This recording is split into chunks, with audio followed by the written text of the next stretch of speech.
What a race we have just witnessed in Turkey.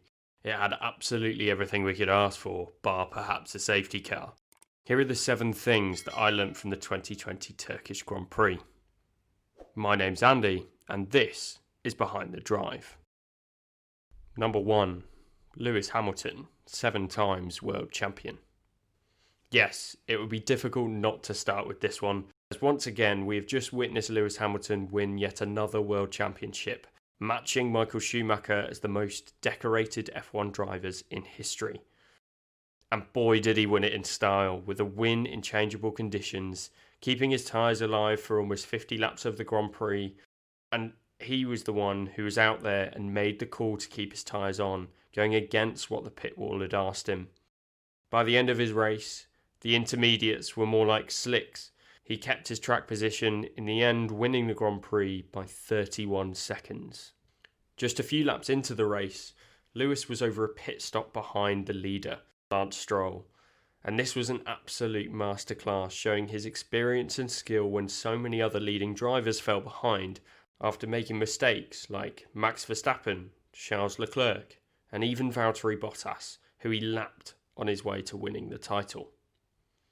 It was a stunning race to top off a stunning world championship for Lewis, wrapping it up with 3 races to go of this 17-race season.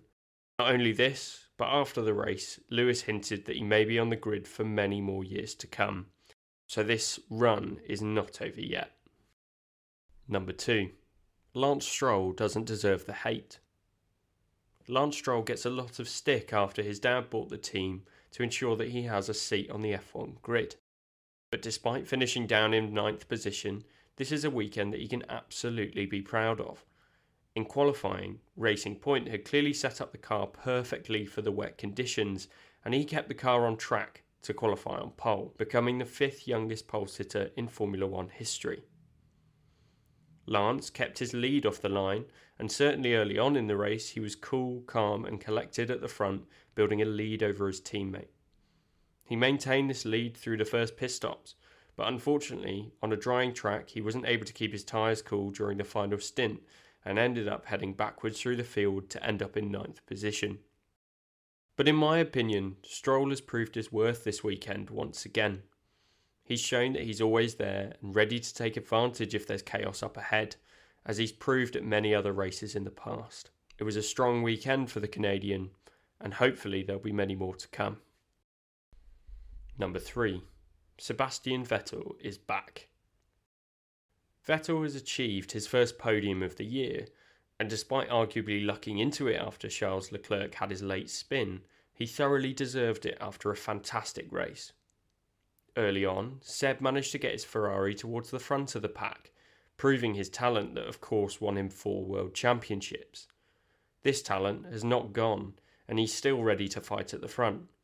I'm sure the Racing Point team enjoyed watching him race up at the front, fighting for the win against them in worse machinery, as he once again proves why he deserves a spot at their team for next season.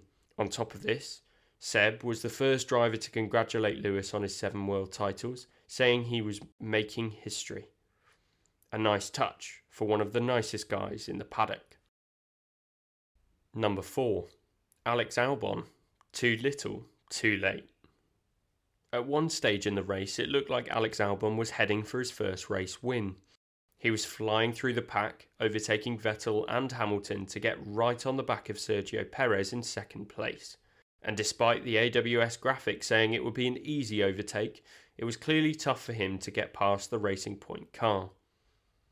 Eventually, he made a mistake, dropping him back through the grid and needing a new set of tyres. He was showing so much promise, and as Christian Horner has been saying, that Red Bull seat is his to lose for 2021.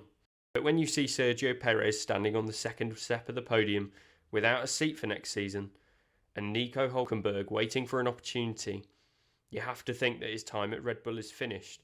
Another promising young Red Bull driver will be left without a seat in Formula 1 and little opportunity to stay in the sport going into next year. Number 5. The fight for 3rd in the Constructors' Championship is still alive. The fight for 3rd in this season's Constructors' Championship is perhaps the closest it has ever been with 3 races to go. Racing Point's podium with Sergio Perez ensured that the team is now holding the position with 154 points after Lance Stroll got 2 points for 9th place. Despite having a disappointing qualifying and grid penalties for both drivers, McLaren came back through the field to achieve 5th and 8th in the race, scoring a good haul of 15 points after Lando Norris scored the additional point for fastest lap. Renault struggled this weekend, finishing in 10th and 11th, just 1 point from a tough outing. However, the rank outsiders, Ferrari, who I had completely written off for 3rd position, scored 27 points with 3rd and 4th position, reaching 130 points for the season. They're now just 6 points behind the Renault team in 5th, and the fight is wide open with some interesting tracks to come. Number 6. A freshly resurfaced track plus wet conditions equals unpredictability. What a race weekend.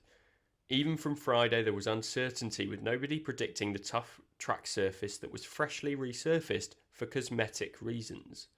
After an intriguing Friday, a manic Saturday and an even crazier Sunday, the car's performance came second to driver skill this weekend, with the best drivers ending up towards the front of the pack as it became less about car performance and more about who could avoid making small mistakes through the race. Also, what a feeling it was to wake up this morning with the prospect of Racing Point and Lance Stroll sitting on pole position with changeable conditions. It was a race that was completely unpredictable and nobody knew what was coming. Number 7. WTF1's Matt Gallagher should have taken his bet with Max Verstappen. In a pre-weekend interview with the Red Bull drivers, the WTF1 team of Matt Gallagher and Tom Bellingham were discussing the infamous Turn 8 and whether the young drivers would take it flat going into free practice 1. Max was saying it would be easy flat, even with his eyes closed. A bet that was on the table, which Matt Gallagher chose not to take.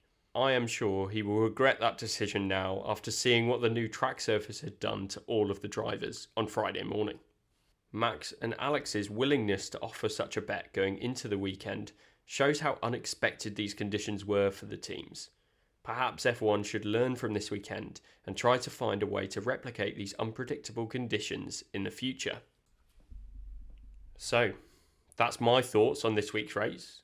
There are so many other things that I could have mentioned, including Max's mistakes, Perez's nursing of the tyres to finish in 2nd place, or even Valtteri Bottas's woeful Sunday performance. But those are my thoughts. What are yours? Let me know down in the comments below. And if you like this video, please leave it a like and subscribe for more videos like this in the future.